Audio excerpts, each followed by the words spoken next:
If you are standing somewhere on Earth, this is the Earth, mass of the Earth, radius of the Earth, and you're here, and let's assume for simplicity that there's no atmosphere that could interfere with us, and I want to give you one huge kick, an enormous speed, so that you never ever come back to Earth, that you escape the gravitational attraction of the Earth. What should that speed be? Well, when you're standing here and you have that speed, your mechanical energy, which we often simply call E, the total energy, is the sum of your kinetic energy.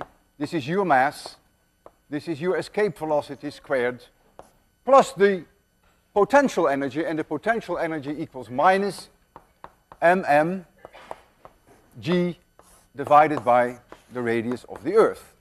So this is your kinetic energy, and this is your potential energy, always negative, as we discussed before. Mechanical energy is conserved because gravity is a conservative force. So no matter where you are on your way to infinity, if you are at some distance r, that mechanical energy is the same. And so this should also be 1/2 mv at a particular location, r squared minus m Earth g divided by that little r. And so at infinity, when you get there, little r is infinity, this is 0. Potential energy at infinity is 0. And if I get you at infinity with 0 kinetic energy, then this term is also 0. And that's the minimum amount of energy that I would require to get you to infinity and to have you escape the gravitational pull of the Earth. If I give you a higher speed, well, then you end up at infinity with a little bit net kinetic energy. So the most efficient way that I can do that is to make this also 0. So you reach infinity at 0 speed. So this is for r goes to infinity. And so this E equals 0 then. And so this term is the same as this term for your escape velocity. And so we find that 1/2 m v escape squared equals m Earth g divided by the radius of the Earth. I lose my little m, and I find that the escape velocity that I have to give you is the square root of 2 m Earth g divided by the radius of the Earth. And this is enough, it's sufficient to get you all the way to infinity with 0 kinetic energy. If you substitute in here the mass of the Earth and the radius of the Earth, then you will find that this is about 11.2 kilometers per second. That is the escape velocity that you need. It's about 25,000 miles per hour. Again, we assume that there is no air that could interfere with you. If the total energy, when you leave the Earth with that velocity, if the total energy is larger than 0, you do better than that. You reach infinity with kinetic energy, which is a little larger than 0. We call this unbound orbits, larger or equal. If E is smaller than 0, that the total energy that you have is negative, then you will never escape the gravitational pull of the Earth, and you will be one way or another in what we call a bound orbit. Let's pursue the idea of circular orbits. Later in the course we will cover elliptical orbits, but now let's exclusively talk about circular orbits. Now this is the mass of the Earth, and in a circular orbit is an object with mass m, a satellite, and m is way, way, way smaller than the mass of the Earth, and the radius of the orbit is r, and this object has a certain velocity v, tangential speed. The speed doesn't change, but the direction changes, and there has to be a gravitational force to hold it in orbit, and the gravitational force is exactly the same as the centripetal force. We've discussed that many times before. And so the gravitational force, which is necessary to make it go around, I could also say the centripetal force is necessary to make it go around in a circle.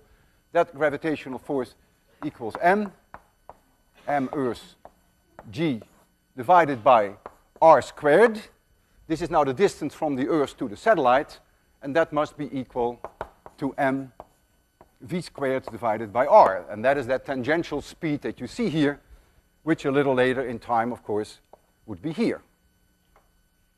I lose my m, and so you see now that the orbital speed, not to be mistaken for escape velocity, the orbital speed is exactly the same what we have there, except the square root of 2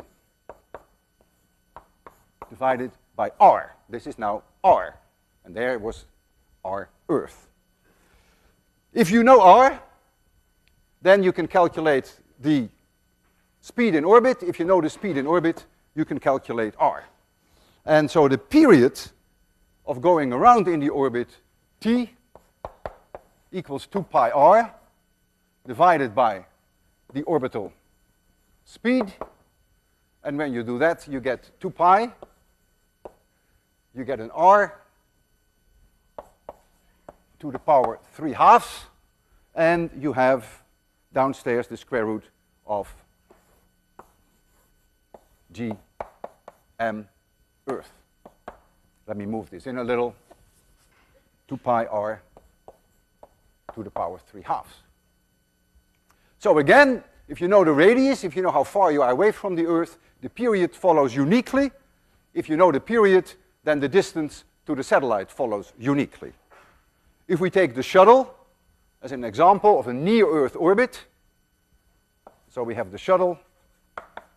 The shuttle may be 400 kilometers above the Earth's surface, so we have to add to the radius of the Earth 400 kilometers, so you end up with about 6,800 kilometers for the radius of the orbit of the shuttle, and you substitute that in here, the mass of the Earth and the gravitational constant, you'll find that t is about 90 minutes.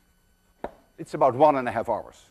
The shuttle takes about 1.5 hours to go around, and the speed, that tangential speed, is very close to 8 kilometers per second. And that holds for all near-Earth orbit satellites. Whether they are 400 or 500 or 600 kilometers, that doesn't change very much.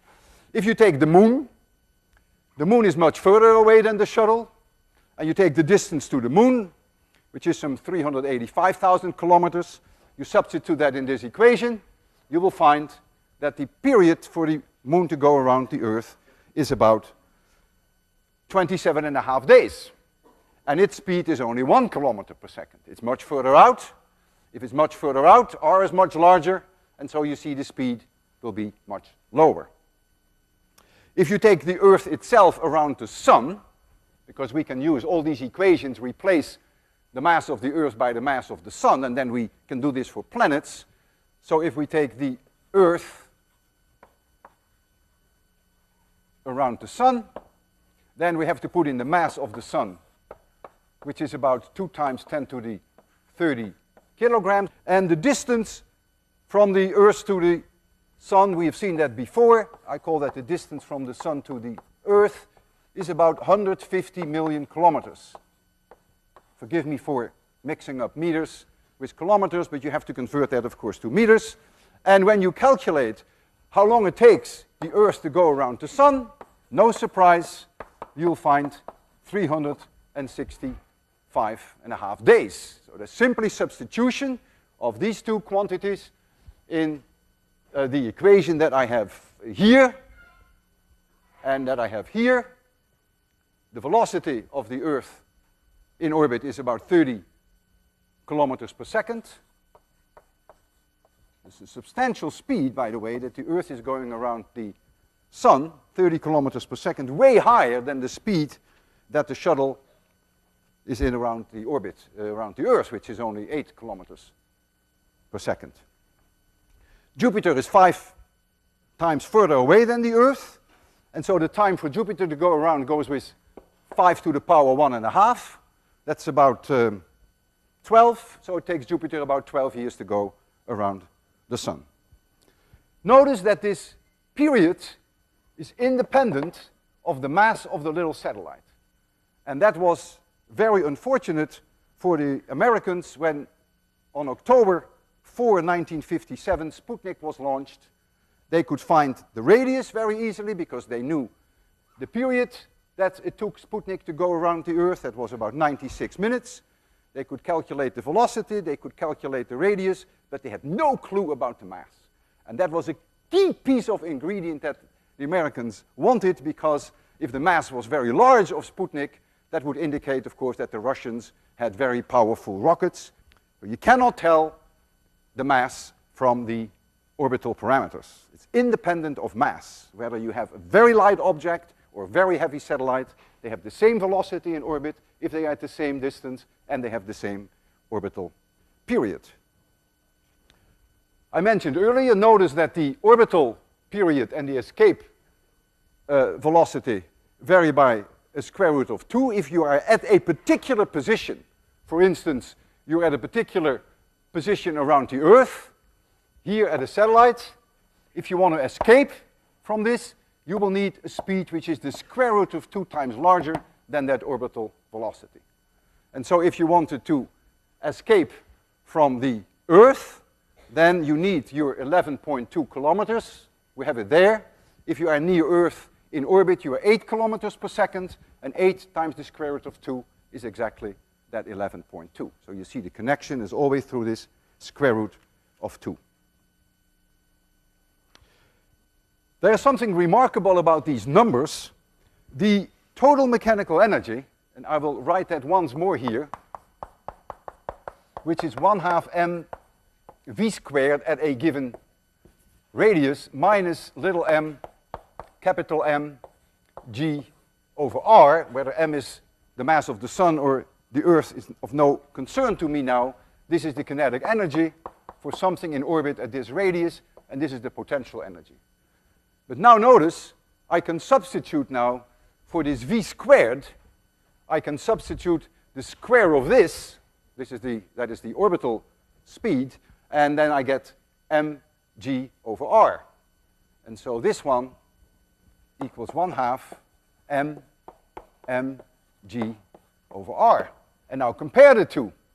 They almost look like carbon copies of each other, except that there is a minus sign here, which is crucial, and there is a half here, which is missing here. And so the total energy E, which I've called the mechanical energy, always for a circular orbit, is 1/2 u and is the same as minus the kinetic energy. A remarkable coincidence, you would think, but it's not as much a coincidence as you think, of course. But if something is in orbit, this is the orbital speed at radius r, then always is its total energy is half the potential energy. It's always negative.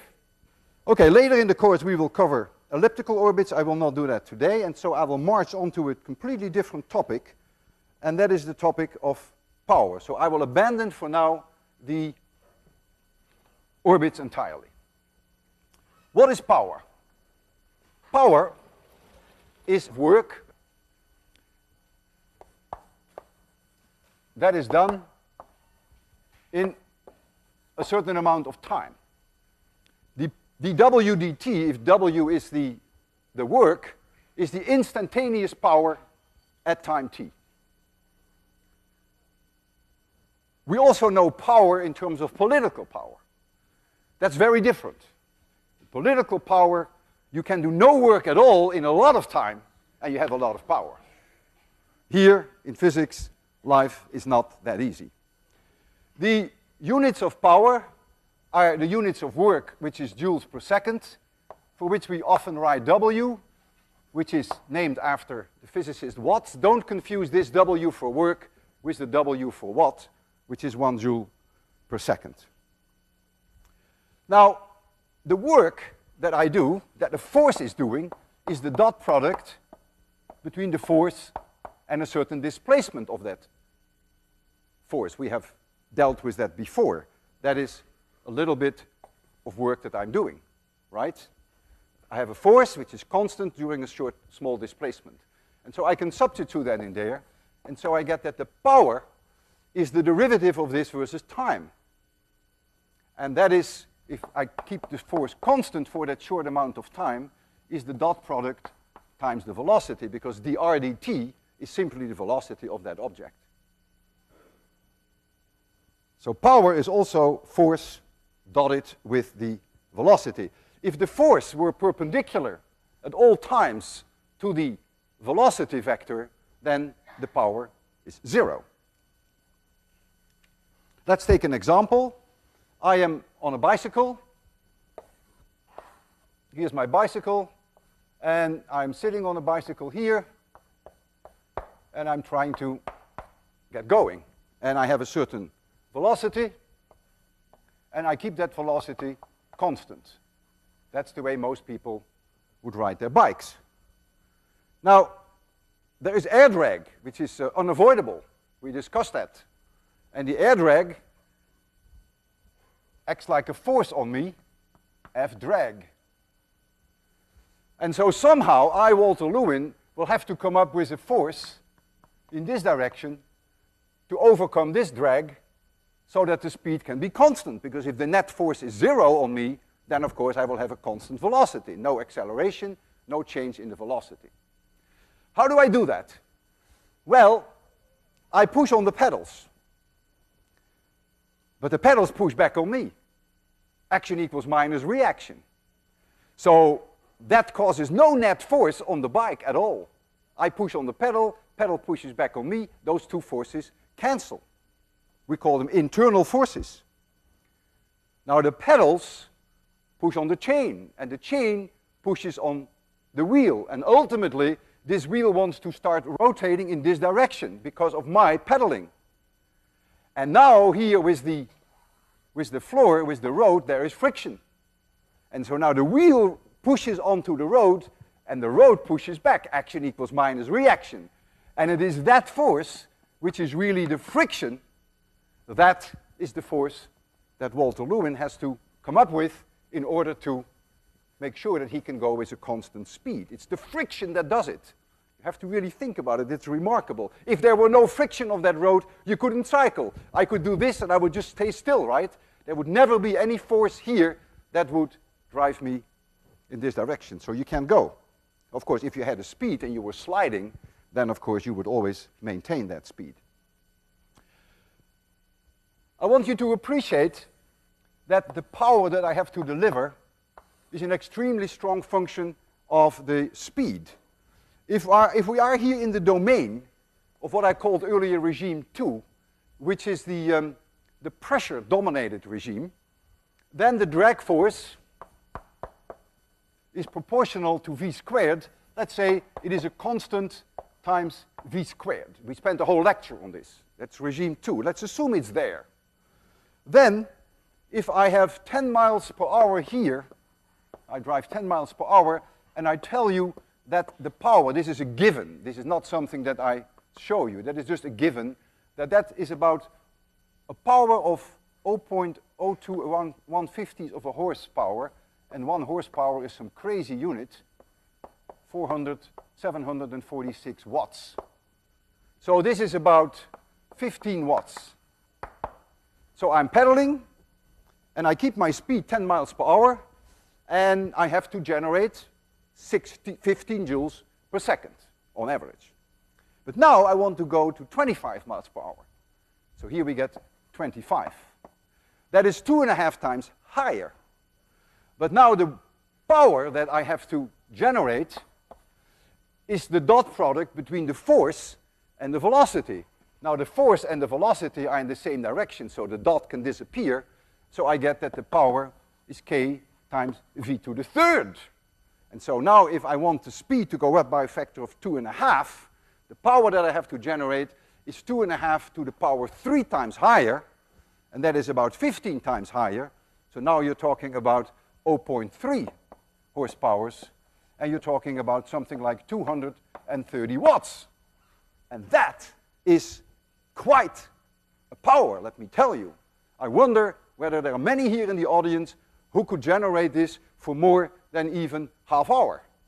Most of us could probably do it for a few minutes, but not for hours. It depends entirely, of course, on your condition. There is also heat energy. And heat energy is expressed in a very different way.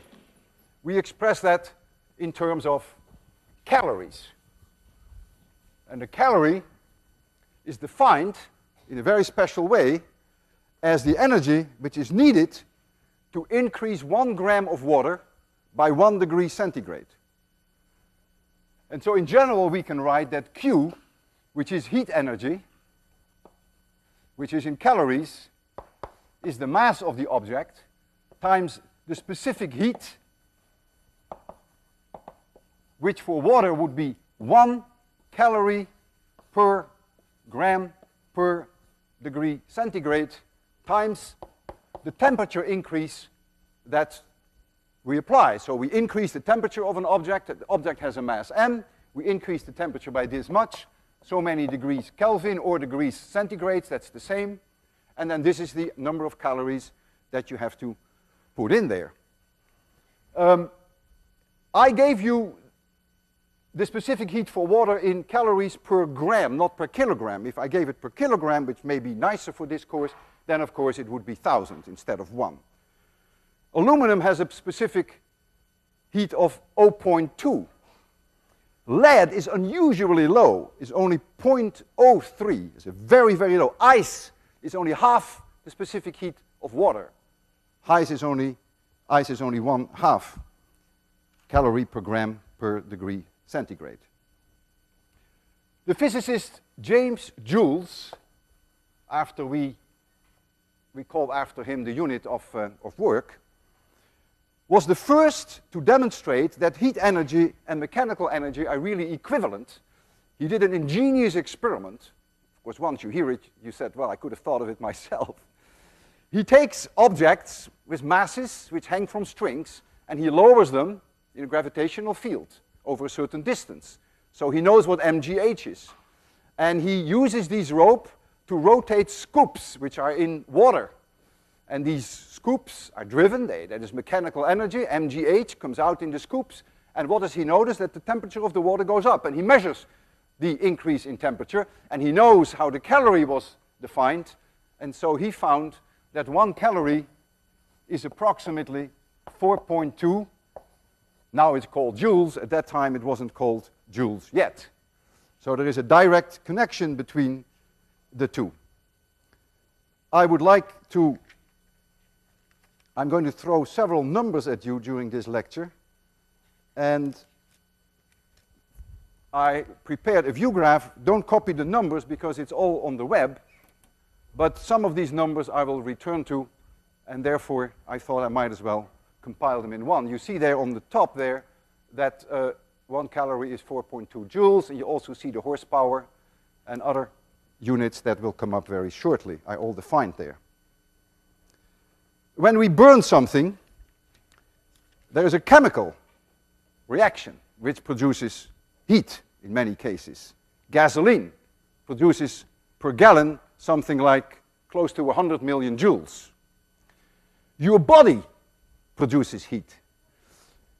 Your body is roughly at a temperature of 98 degrees Fahrenheit, unless you happen to run a high fever today. And your body is radiating electromagnetic radiation. You can't see it with your eyes because it's infrared. But when it's dark and you hold someone in your arms, you can feel that heat. That heat is a fantastic amount. That is about 100 joules per second that you radiate. 100 watts. You radiate at the same level as a 100-watt light bulb, but it's, of course, distributed over a much larger area, so you're not that hot as a 100-watt light bulb. But it's a fantastic amount. 100 watts that you radiate for the simple fact that your body has to be kept at that temperature. It means that it is in one day about 10 to the 7 joules that you generate. 10 to the 7 joules, that is what you generate in terms of heat. 10 to the 7 joules per day. And that is about 2 million calories per day. Where does the body get it from? Food. you better eat 2 million calories per day. Now I can see some of you turn pale and green and purple and say, over my dead body, 2 million calories per day, you must be out of your mind. Well, not quite. You see, when you read on the packages calories, then it is called a capital CAL, and that is really a kilocalorie. So you have to divide this by 1,000 to compare it with the packages that you buy, how many calories there is in the food. So you have to eat roughly daily about 2,000 kilocalories equivalent of food. And if you eat a lot more than that, well, you pay a price for that sooner or later. How about mechanical work? Don't we have to eat also for all the mechanical work that we do? We work so hard, and I'm sure there must be a lot of energy going into that work. Well, I have a surprise for you. It's very disappointing. The kind of work that you and I do in one day is so embarrassingly little in terms of mechanical work that you can completely neglect it. Suppose we go up 3 floors. We walk up 3 floors, which is about 10 meters high. And let's say we do that 3 times per day. And let's give you a mass of about 70 kilograms. It's about my mass. How much work do I do when I do that 3 times? Oh, let me do it 5 times per day. Boy, I really go out of my way. 5 times per day I go 3 floors up. Well, the amount of work that I do is MGH. MGH. The 10 meters have to be multiplied by 5 because I do it 5 times. And so I get 35,000 joules of work that I do. 35,000 joules. Compare that with the 10 to the 7 joules per day that your body generates in terms of heat. You think you have to eat a little bit more for these lousy 35,000 joules? Forget it, it's nothing. In fact, your average power, if you walked up these stairs and you spread it out over a day, and say it took you 10 hours. You go once up in the morning and then sometime in the afternoon, and you go up in the evening and maybe twice in the evening. It takes you 10 hours to go 5 times up these 3 floors. Then the average power that you have done, that you have generated, is 35,000 joules divided by 36,000 seconds. That is embarrassingly little. That's about 1 watt. Compare that with your body, which generates 100 joules per second every second, 100 watts. So it is completely negligible. However, if you climb a mountain, 5,000 feet, and you do that, then the work you have to do is 1,000,000 joules. Now, 1,000,000 is no longer negligible compared to the 10 to the 7. And so now you feel hungry, and now you really need more food. And if you do that in 2 hours, the power that you have generated is substantial. You would have generated an average power of 160 watts, more than the body heat, during those 2 hours, of course. And so now the body says, I want to eat more. I want to be compensated for the work. If I climb this mountain, if I climb 5,000 feet, and I have to do an extra work, which is 10 to the 6 joules, you got to eat more. Now, you would think that you have to eat only 10% more than you normally eat, because you say 10 to the 6 is only 10% of 10 to the 7. But that's not true. You have to eat a lot more, because the conversion from food to mechanical work is very poor, something like 20%. So you may have to eat 40 or 50% more than you normally do in one day. Suppose I wanted to take a bath, and I want to calculate how much energy it takes to heat a bath. A wonderful thing to have. Well, we now know how to do that. Q is the number of calories. M times C times delta T, that's the equation. A bath would contain about 100 kilograms of water. That is about 28 gallons. And let us assume that the temperature increase is about 50 degrees centigrade, which is the same as 50 degrees Kelvin.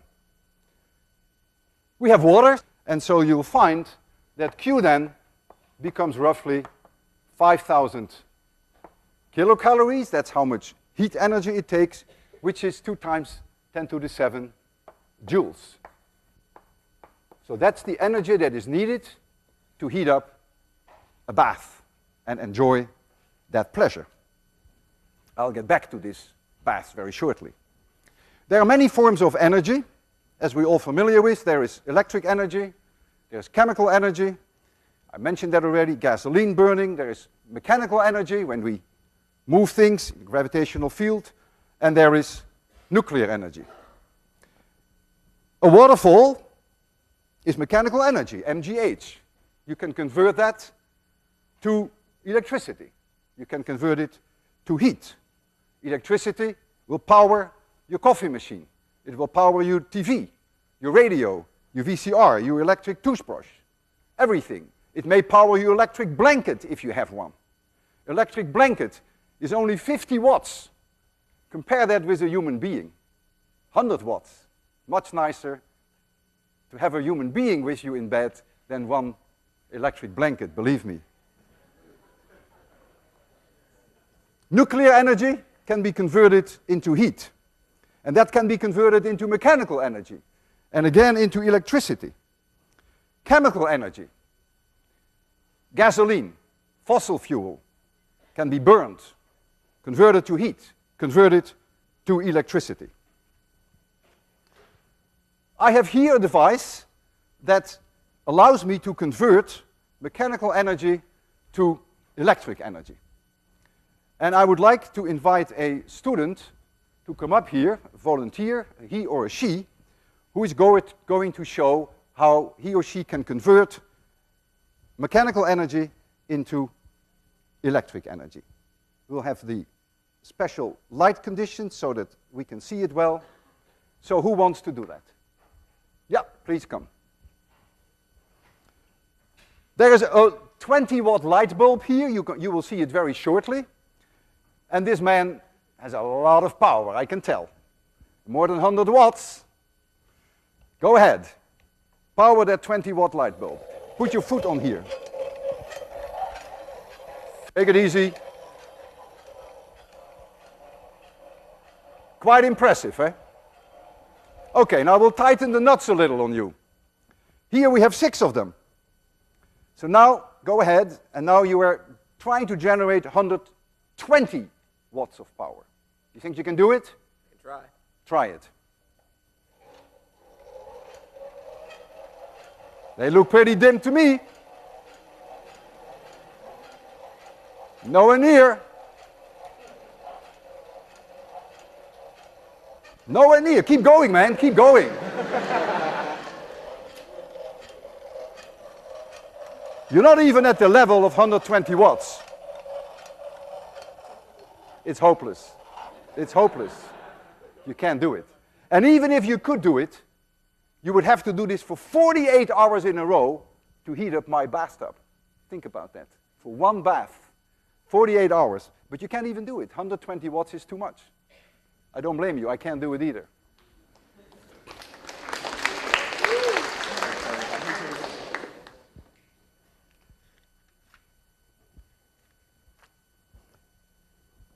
There are batteries.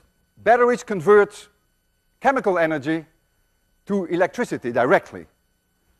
We're all used to these fancy dry cells, but in the old days, and still nowadays in your car, there are acid batteries. If I have here a beaker with acid, for which most commonly is used sulfuric acid, and I put here in a zinc wire and here in a copper wire, then this is a battery. I believe this side of the battery is positive and this is negative. Now, we have them here. We have this sulfuric acid and we have zinc and we have copper. But if we use only one cell, then I won't be able to light a small light bulb. Just like with your flashlights that you have at home, you sometimes have to put in several cells in series to get a higher voltage so that you can power a small light bulb. The light bulb that we have here is only a few watts. It's almost nothing. And I will still try to get it lit, which is not so easy because this battery has a self-destruct in it. The moment that I put this zinc in there, I get very violent chemical reactions. The fumes are awful. You may actually smell that in the first row. It's very awful. And the battery works only maybe for a few minutes. So I have to do this very fast, since it has a self-destruct built in. And when I do it, I will make it at the very last minute. I will make it completely dark. So the way I will do that is, why don't we turn everything off? And now I'll leave a few things on first. I can put the copper in. The copper is not the worst. Let me first put the copper in. That's pretty innocent. So I'm going to build 4 cells and put them in series. And I have the copper now in place. So that's not the worst. The moment I put the zinc in, then things begin to be very unpleasant. But when I make it very dark, I close the circuit, and I hope you will be able to see the light. No pun implied. So let's leave something on and turn all the rest off. I'm going to make it very dark, very shortly. First, you still have dim light. One thing goes in. I already smell it. 2 thing goes in. And the third goes in. And now I'm going to make it completely dark. And now I have to close the loop with the last piece of zinc. Look at that little light bulb that is right there. There it goes. Man, I see the light. Did you see it? Doesn't last very long, but it's there. Boy, it was very bright, wasn't it? You saw it, right? Unmistakable. I have to get this out because otherwise we will all be dead by the end of the lecture.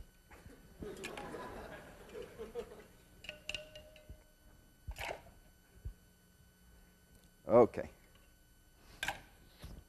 And let's cover this also up because this sulfuric acid. So your lead battery in your car works with the same idea, except this is lead oxide and this is lead. So it works with lead oxides and lead, and it's a very, very powerful battery.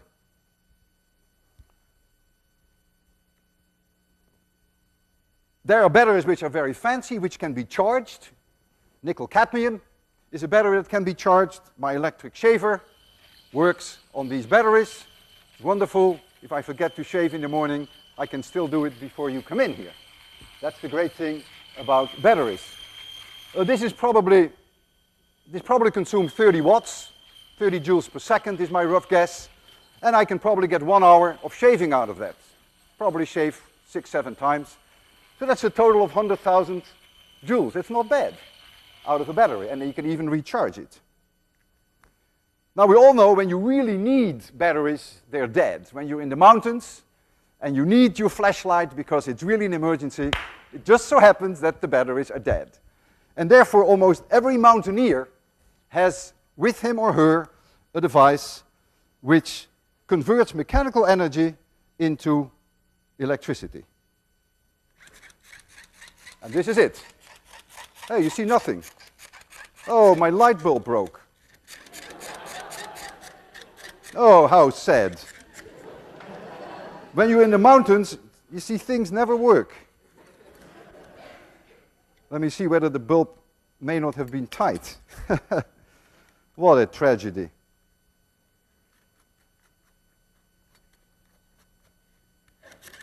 No, the light bulb gave up. I can't show you the light, but you've seen it there. I'm sorry, that's the way it works. I have to put a new light bulb in. I'll give you back your view graph, because I'm going to talk about a few more numbers, and they're all here, so you don't have to copy anything. They'll all be on the web. The world energy consumption of the entire world of 6 billion people. By the way, the 6 billionth was born 2 days ago. Have you heard about that on the radio? 6.00000 billion people now on Earth. Is about 4 times 10 to the 20 joules per year. That is the entire consumption. The United States has only 1/30th of the world population and consumes 1/5 of that. We are really energy spoilers, big energy spoilers. The sun is a wonderful source of energy. The sun has a power of 4 times 10 to the 26 watts. 4 times 10 to the 26 joules per second. Mostly in the visible light and some in the infrared. If the sun is here and the earth is here, then you can calculate how much of that energy reaches the earth at the distance of the earth. So you have to know the distance, which we know that is 150 million kilometers. And so that energy goes out radially, symmetrically, isotropically in all directions. And so it's very easy. You know that the surface area of this sphere is 4 pi r squared. And so you can calculate how much for every square meter reaches the earth. And that is a classic number that almost everyone knows, certainly people who are in solar energy. That is 1400 watts per square meter. That is what reaches the earth. That is about 100 million joules per square meter every day. It would be nice if we could harvest that. And it would be nice if we could use that 100 million joules per square meter per day to provide the world with this 4 times 10 to the 20 joules per year. To do that, you would need 10 to the 10 square meters to absorb that solar energy. That's trivial. That's only the size of Holland. No big deal. If we lose Holland, that's no big deal. So, however, there is a catch. There is day and night, which we haven't allowed for yet. We just assumed that the sun was always there. There are clouds. And then the sun rises and the sun sets. And of course, if the sun is at the horizon, and here is your plane where you try to absorb the sun, you get nothing. So you have the cosine of the angle has to be taken into account. And then the efficiency of the units that you're using with which you capture the solar energy could be solar cells. It's a very low efficiency. And if you take all that into account, you would need an area more like 400 by 400 miles. Now you're really talking. That's something like the whole of England and the whole of France. And so not only are the costs staggering, but it is simply beyond our present technological capabilities. So solar energy plays a very small role in our world economy. Nuclear energy, which is the fission of uranium or plutonium, was very popular in the 70s, but it has become a little bit less popular lately. We had the 3 Mile Island accident in our own country, and you've heard just a few weeks ago about the nasty accident that there was in Japan. So people are, understandably so, emotionally strongly biased against the use of nuclear energy. But nuclear energy is all around me, at least every day. I have a very special collection of Fiestaware, which is American tableware, which was designed and built in the 30s, in 1937, and it went on until the 50s. And here I brought you some of this. This is a 10-inch plate, and this is called Fiesta Red. Even though it's orange, we still call it Fiesta Red. Has uranium oxide in it. That red is uranium oxide. That is the same uranium that powers nuclear reactors. This is cobalt, it has no uranium in it. And this, again, is my cup of tea. Radioactive, uranium oxide. Okay, you ready for this? You hear this? This is a Geiger tube. It can measure the gamma rays that the uranium emits when it spontaneously breaks up in pieces and energy is released. We call that fission.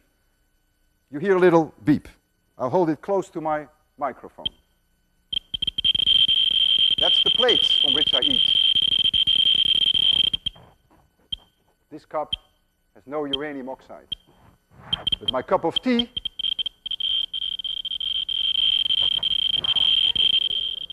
radioactive. So if you want to come for dinner, you're more than welcome to do so. But you know what you're in for.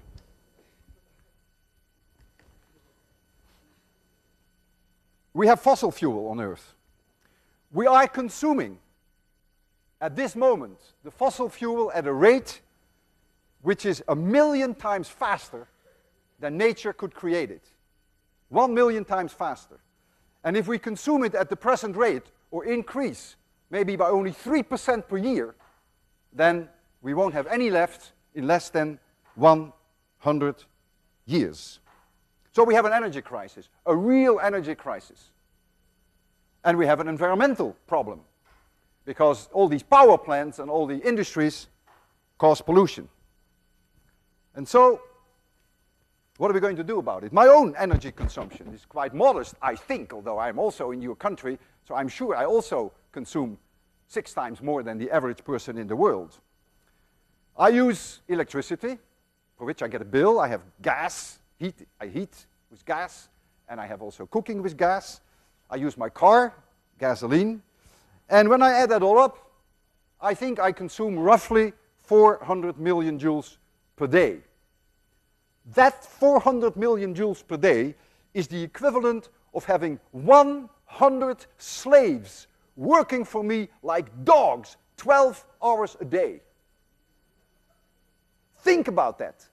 What a luxury, what an incredible time we live in. 100 slaves are working for every single person here in my audience. 12 hours a day, working like dogs to make you live comfortably.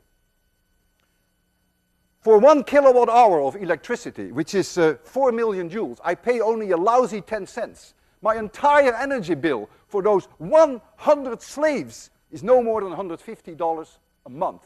What a bargain to have 100 slaves working for you for $150 a month. But now comes the $64 million question. How are we going to continue this? Because we are running out of fossil fuel and nuclear energy has its problems. Well, the only way that we might survive, the quality of life is at stake here, is nuclear fusion. Not fission, whereby uranium and plutonium breaks up in pieces, but fusion. If you could merge deuterium with deuterium, you gain energy.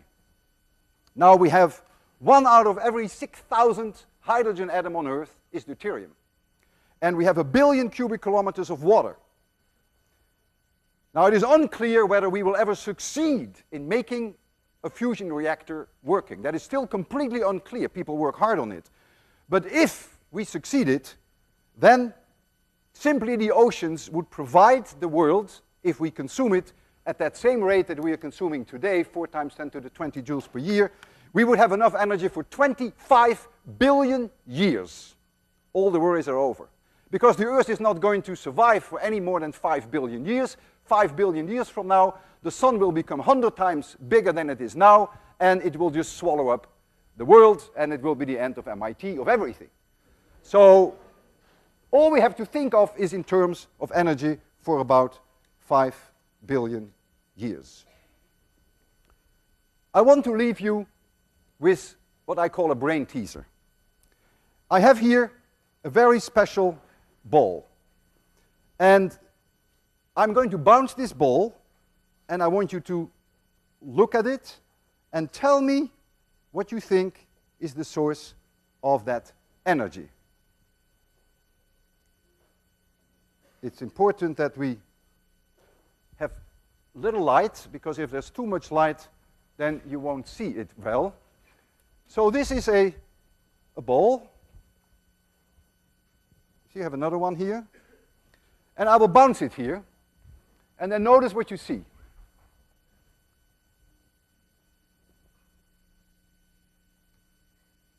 Just keep looking. It stops. The other one.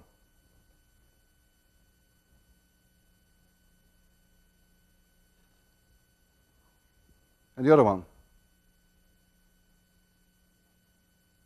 Now, I want you to think about, you've seen now what happens. I bounce it, it starts blinking. Clearly, there's MGH available when I bounce it. Where does the energy come from of the blinking light? Think carefully before you give an answer. It took my graduate students and me, embarrassingly, at least 10 minutes before we had the answer. Think about the fact that they continue to blink and then stop. Talk about it among yourselves. Think about it when you have dinner, breakfast, when you take your shower, and discuss it on Pivot. See you next Friday.